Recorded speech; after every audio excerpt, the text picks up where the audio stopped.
দেশের একটা ক্রান্তি লগ্নে আমরা এসেছিলাম।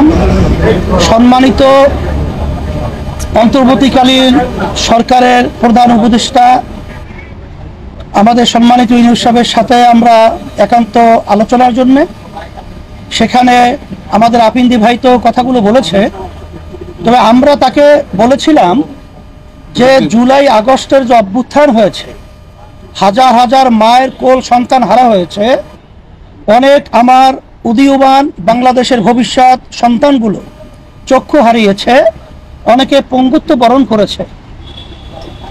এতগুলো ত্যাগের পরে আমরা এই দেশটাকে সুন্দর একটা দেশ হিসাবে আমরা পাব।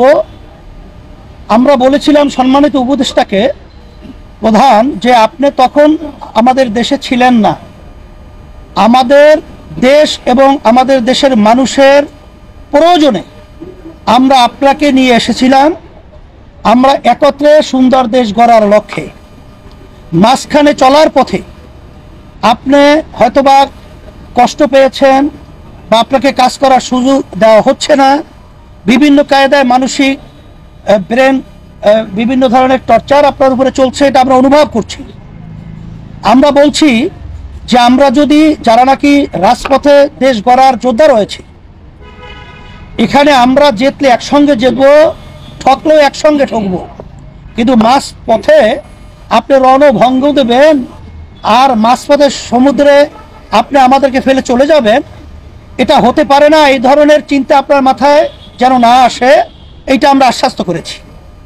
আর সাথে সাথে আমার ভাই তো বলেছেন যে আমরা প্রয়োজনীয় সংস্কার যদি না হয়, জাতির যে একটা প্রত্যাশা সুষ্ঠু একটা নির্বাচন, সেখানে পেশি শক্তি, সেখানে কালো টাকার দৌরাত্ম্য সহ বিভিন্ন পর্যায়ে ঘাপটি মেরে যারা নাকি নির্বাচনকে প্রশ্নবিদ্ধ করবে, এই বিষয়গুলো যদি সংস্কার না হয়, সেখানে নির্বাচন তো আবার সেই বিগত দিনের ইতিহাস যেখানে কলঙ্কিত, সেই আবার এই 24 যে আগস্টের যে অভ্যুত্থান, সেটা আবার বাস্তবায়ন হবে, এটা আমরা চাই না।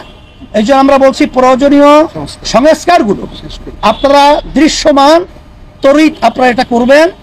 এবং যারা নাকি আমাদের মায়ের কোলকে খালি করেছে, আমাদের দেশকে সন্তান হারা করেছে এবং পঙ্গুত্ব বরণ করেছে, এই অপরাধীদেরকে, ফ্যাসিস্টদেরকে, গুমিদেরকে, খুনিদেরকে, আয়নাগর যারা বানিয়েছে আন্তর্জাতিক সমস্ত দুনিয়ার ইতিহাস লঙ্ঘন করে, এদের বিচার দৃশ্যমান করতে হবে এবং জাতীয় নির্বাচন এইটা একটা পরিবেশ তৈরি করতে হবে।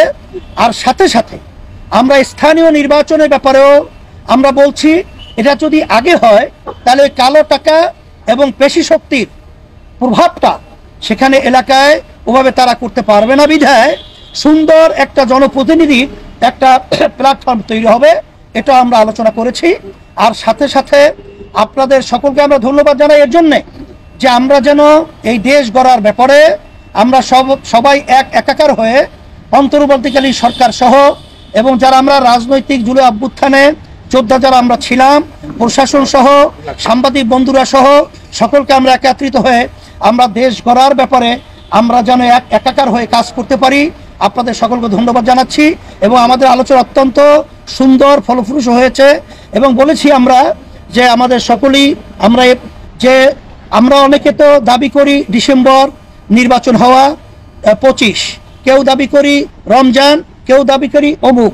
আমরা বলেছি আপনারা সময় তো খুব বেশি এখানে হেরফের না, আপনি বলছেন জুনের মধ্যে, এবং আজকে আমাদের সম্মানিত প্রধান উপদেষ্টা বলেছেন জুনের একদিনের পরেও এই সরকার থাকবে না 2026, এটা আপনারা নিশ্চিত থাকে, এটা পরিষ্কার সে বলেছে।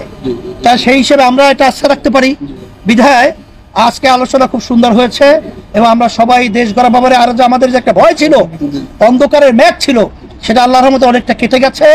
আমাদের অন্তর্বর্তীকালীন সরকার এবং প্রধান তাকে আমরা সাহস যোগাবার জন্য আল্লাহর রহমত করে, এবং আমরা আরেকটা কথা বলেছি যে বিষয়গুলো বিতর্ক তৈরি হয়, এরকম সিদ্ধান্ত নেওয়ার ব্যাপারে আপনারা আরো সচেষ্ট থাকবেন, আরো চিন্তা ভাবনার মাধ্যমে প্রয়োজন হলে আপনার রাজনৈতিক দলগুলো সহ আরো যারা প্রয়োজন আছে তাদের সাথে আলোচনার মাধ্যমে তারপরে এই স্পর্শকাতর যে সিদ্ধান্তগুলো আপনারা নেবেন, এইটা আমরা বলেছি। আলহামদুলিল্লাহ।